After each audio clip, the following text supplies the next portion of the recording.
Good morning, friends. So, Wisdom Tree will discuss the 21st August Vision Current Affairs because vision में क्या है कि बहुत सारे जो न्यूज़पेपर्स हैं उनमें से जो इम्पोर्टेंट यूपीएससी के लिए इंफॉर्मेशन रहता है उसको कलेक्ट किया हुआ रहता है और मैं आपको स्टेट पीसीएस से संबंधित चीज़ों को बताता हूँ कि कौन सा इम्पोर्टेंट है. तो now coming to the next important thing that is related to the terms of reference adopted for United Nations Framework Convention on International Tax Cooperation. Basically ये क्या तो ये एक गाइडलाइंस है किस चीज़ के लिए. तो ये एम करता है United nation global tax treaty for legitimate fair stable inclusive and effective international tax system के लिए. उसके बाद इस ये कहाँ कहाँ पर इन फेवर में वोट किया गया है तो ऑस्ट्रेलिया, इज़राइल, जापान, यूके और यूएसए में. Now coming to the next important thing कि इस टाइप के अदर ग्लोबल इनिशिएटिव्स कौन कौन से हैं. तो OECD global minimum tax based on global anti base erosion model rules mandates MNCs to pay minimum tax rate in the jurisdiction where they operate, reducing the profit shifting incentives, and it imposes minimum effective rate of 15% of cooperative profits. That means कि ये जो system है आपको ये चीज़ को समझना पड़ेगा generally कि ये जो टैक्सेशन सिस्टम है ग्लोबल टैक्सेशन सिस्टम ये कहाँ पर लागू होता है. तो जहाँ पे मल्टीनेशनल कंपनियां काम करती हैं आपको इतना ही जानना है कि फिर जैसे यहाँ पर क्लियर कट इन्होंने मेंशन किया है कि commitments of UN global tax convention क्या क्या है. तो fair allocation of taxing rights including equitable taxation of MNCs, addressing tax related illicit financial flows, tax evasion and tax avoidance by high net worth individuals, address taxation of income derived from the cross border services. कहने का मतलब ये है total overall कि जितनी भी MNCs हैं उनको जिस कंट्री में फंक्शन करता है तो एक टैक्सेशन के थ्रू बैलेंस बनाना कि ऐसा ना हो कि एमएनसी जो है हाई टैक्स और वो टैक्सेशन को छुपा करके अपनी कंट्री को बेनिफिट दे और ऐसा भी ना हो कि जिस कंट्री में वो चल रहा है उसको हाई प्रॉफिट हो. तो ये एक बैलेंसिंग सिस्टम के लिए तैयार किया गया है. नाउ जो दूसरा इम्पॉर्टेंट न्यूज़ है that is related to the Ministry of Women Child Development released the Model Foster Care Guidelines 2024. तो आपको ये जानना है इसमें कि आखिर ये कहाँ पर इम्प्लीमेंट होगा. तो जो गाइडलाइंस है वो आपको जुवेनाइल जस्टिस चिल्ड्रन एक्ट जो है मतलब जिसे जेजे एक्ट कहते हैं जो 2015 में आया था उसके तहत एंड जो जेजे मॉडल रूल्स 2016 में आया था उसको एडॉप्शन रेगुलेशन 2022 मिशन वात्सल्य स्कीम. फोस्टर केयर में होता क्या है ये आप समझिए.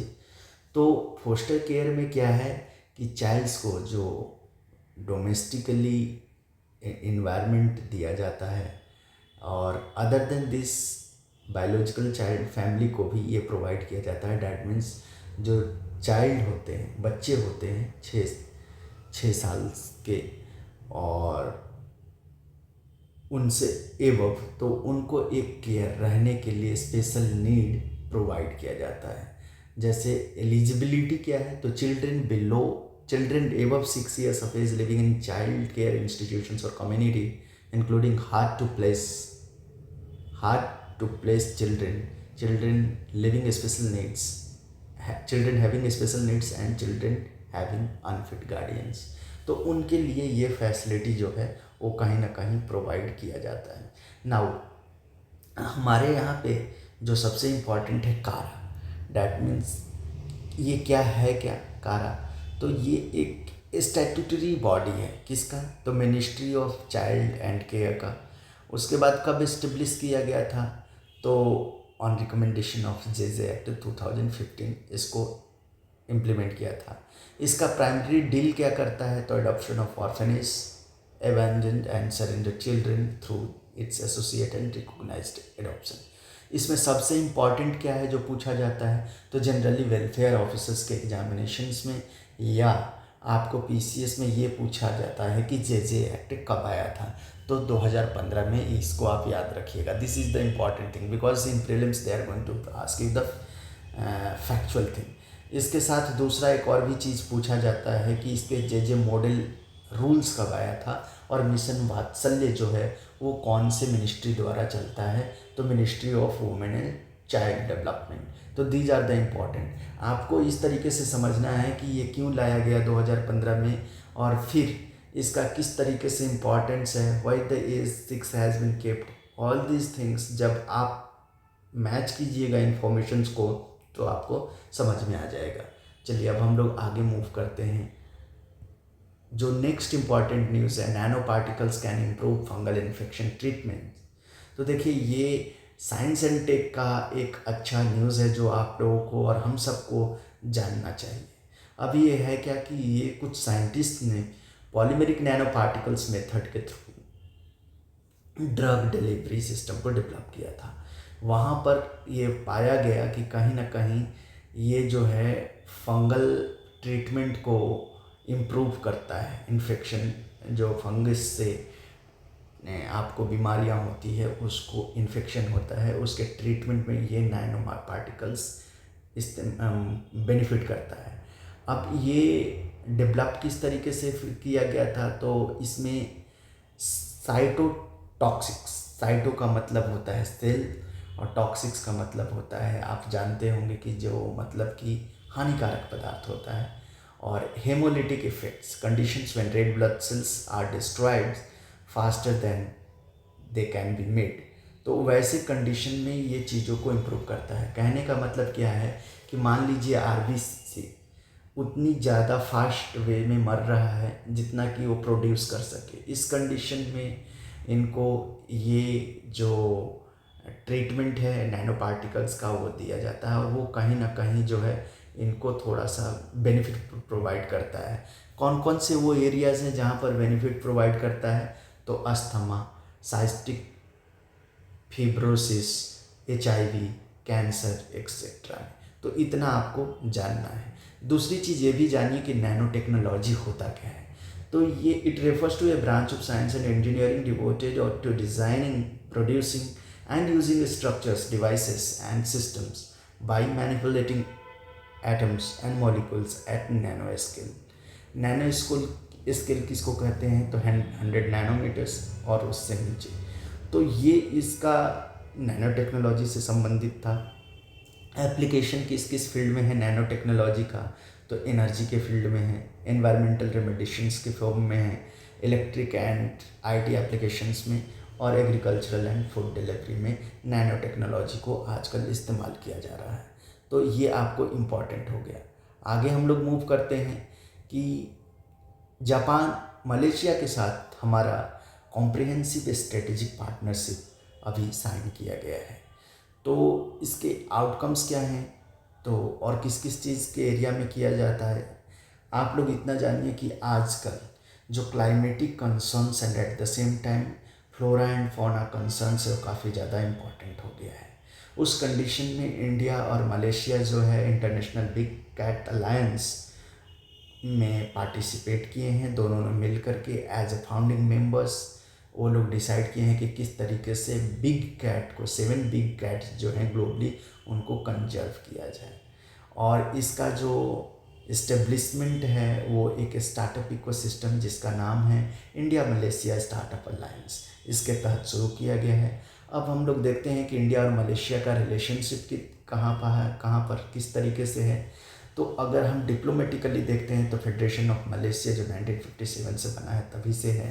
हमारा डायस्पोरा यहाँ पर काफ़ी वो रिच है, क्योंकि आप जानते होंगे कि जो पर्सन्स ऑफ इंडियन ओरिजिन हैं वो मलेशिया में अराउंड 2.7 मिलियंस हैं। Second largest PIO community after USA is staying there. Bilateral trade हमारा US डॉलर में 19.5 बिलियन डॉलर का होता है। हम लोग डिफेंस स्ट्रेटेजिक इनके साथ करते हैं जिसका नाम है हरिमाऊ शक्ति एक्सरसाइज, हरिमाऊ शक्ति मिडकॉम और एशियन सेंट्रलिटी जो है उसके आधार पर अगर हम देखते हैं तो ये मेंबर हैं एशियन जो कम्युनिटी है इंटरनेशनल ऑर्गेनाइजेशन उसका ASEAN. Now coming to the next important thing जो हमारे लिए इम्पॉर्टेंट है वो है India Japan special global and strategic relations. उसमें क्या है तो आप जानते होंगे कि हम लोग 2+2 मिनिस्ट्रियल डायलॉग के साथ जापान के साथ लिंक्ड हैं। उसके साथ आपको जो एरिया ऑफ कोऑपरेशन है हमारा तो इंडिया और पैसिफिक रीजन में जो कोऑपरेशन है free and open Indo Pacific and India Indo Pacific ocean initiative. Developmental cooperation देखते हैं तो Asia and Africa growth corridor act east forum. Ministerial में देखते हैं तो quad security dialogue supply chain resilience etcetera. Now ये important हो गया आपको इंडिया जापान रिलेशनशिप। यहाँ पर अगर आप देखते हैं तो जो national council of applied economic research है उन्होंने एक इकोनॉमिक पेपर टाइप पब्लिश किया है जिसका नाम है इन्फ्लेशन टारगेटिंग इन इंडिया और फर्दर असेसमेंट। इसमें बेसिकली ये शो किया गया है कि after 2015 monetary policy framework agreement जो है यूनियन गवर्नमेंट एंड आरबीआई का उसमें कहीं ना कहीं जो आप देखे होंगे कि आरबीआई एक्ट जो है स्टैट्यूटरी बेसिस के थ्रू मॉनेटरी पॉलिसी फ्रेमवर्क को एंड मॉनेटरी पॉलिसी कमेटी में कहीं ना कहीं अमेंडमेंट लाया है। और उस अमेंडमेंट में टारगेट क्या था तो आरबीआई सीपीआई इन्फ्लेशन को 4% तक रखना चाहता था जिसमें टॉलरेंस बैंड दिया हुआ था 2% अप और या डाउन। डैट मीन्स कि जो ये 4% है तो या तो ये 2% आ सकता है या तो 6% जा सकता है। ये इसका रेंज था फ्लेक्सिबिलिटी रेंज। नाउ आपको इसमें इम्पॉर्टेंट ये चीज़ जानना है कि हेडलाइन और कोर इन्फ्लेशन क्या होता है। तो हेडलाइन इन्फ्लेशन ये होता है it is based on CPI combined which it measures the total inflation. Headlines क्या करता है टोटल इन्फ्लेशन जैसे food fuel all other commodities को वो करता है। कोर में क्या होता है तो commodities excluding food and fuel. Core जो है वो फूड एंड फ्यूल को हटा देता है। तो ये है headline inflation core inflation. Headline inflation को क्या किस तरीके से आप याद रख सकते हैं। आप जानते हैं कि हेड में सारी चीज़ इंक्लूडेड है हर चीज़ सोचता है तो उसको headline inflation that means everything is combined in this. But at the same time core में फूड एंड फ्यूल को हटा दिया जाता है। हेड में जैसे आप ये इस तरीके से सोचिए कि इसमें अनाज और इससे फ्यूल नहीं बनता है तो इस तरीके से मतलब कोर में फूड एंड फ्यूल नहीं होता है वही ब्रेन के एंगल को देखते हुए। Now coming to the next important thing that is important for you all for PCS examination कि मेघालय में जो है पोलियो के कुछ एविडेंसेस मिले हैं और पोलियो WHO द्वारा ऑलरेडी डिक्लेयर्ड है कि इंडिया 2014 में पोलियो फ्री कर दिया गया था। तो इससे संबंधित ये न्यूज़ है। कस्टमर केयर जो है कंज्यूमर अफेयर्स ने 60 फेयर प्राइसेस शॉप्स को जन पोषण केंद्र के रूप में वो किया है। आप इसमें ये जानिए कि एसेंशियल कमोडिटीज़ एक्ट कब आया था तो 1955 में।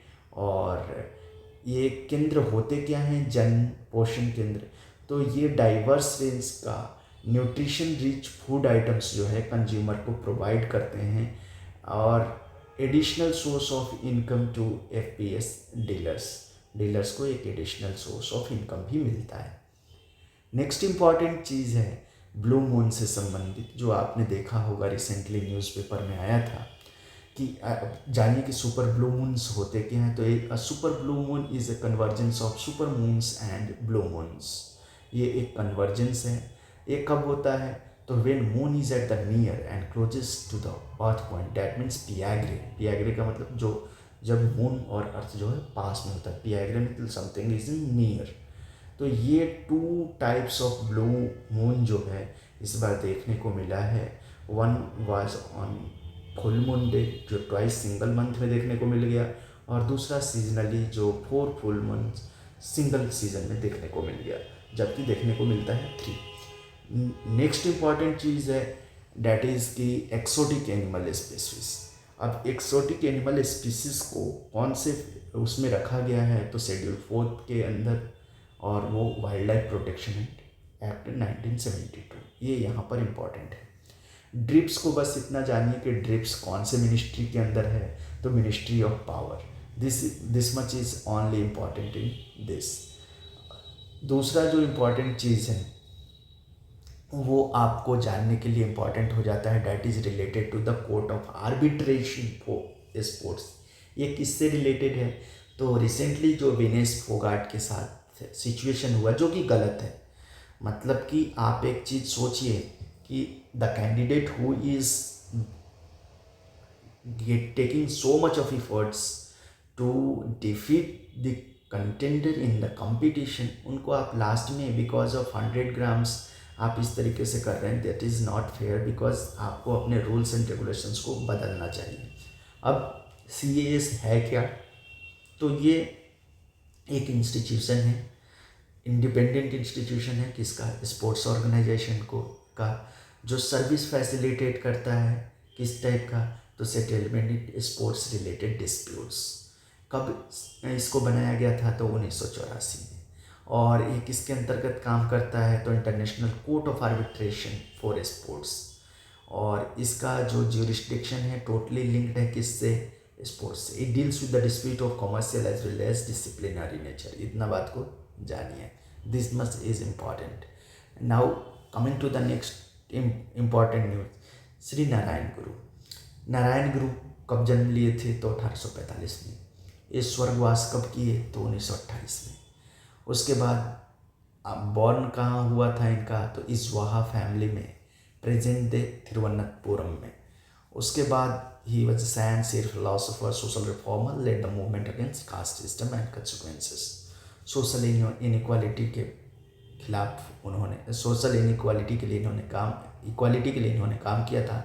और इनका प्रिंसिपल था one cast, one religion, one God for all human beings. ये बहुत फेमस कोट है। उसके बाद इन्होंने अरविपुरम मूवमेंट जो है उन्होंने इनिशिएट किया था। और उसके साथ Shri Narayana Dharma Paripalana SNDM Yogam was founded by doctor Palpu Padmanabham. और लिटरेरी वर्क्स के क्या है इनका, तो अद्वैत दीपिका, आत्म विलासन, दैव दक्षिणम और ब्राह्मणदेव पंचकनम। किन किन वैल्यूज़ पे काम किए थे, रैशनैलिटी, कंपैशन, इगलिटरियन और humanism. So thank you for watching this wisdom tree, and I will request you all, and a special request to all the listeners, that kindly improve your moral etiquette, because the way we are hearing the incidents of rapes and such kind of vulgar activities in society, this doesn't show that this is the reflection of our Indian civilization. So it's my special request to all the boys, kindly respect girls, and it's my special request to all the girls, kindly behave with the people according to the relation and their limitation, so that the society responsibility could equally be divided on both, and the accountability should also be on the society in a manner where we can live in a peaceful manner. So thank you for watching this, and एक special request है आप लोगों से कि kindly subscribe the channel so that you will get the information prior to the examination. Thank you for watching Wisdom.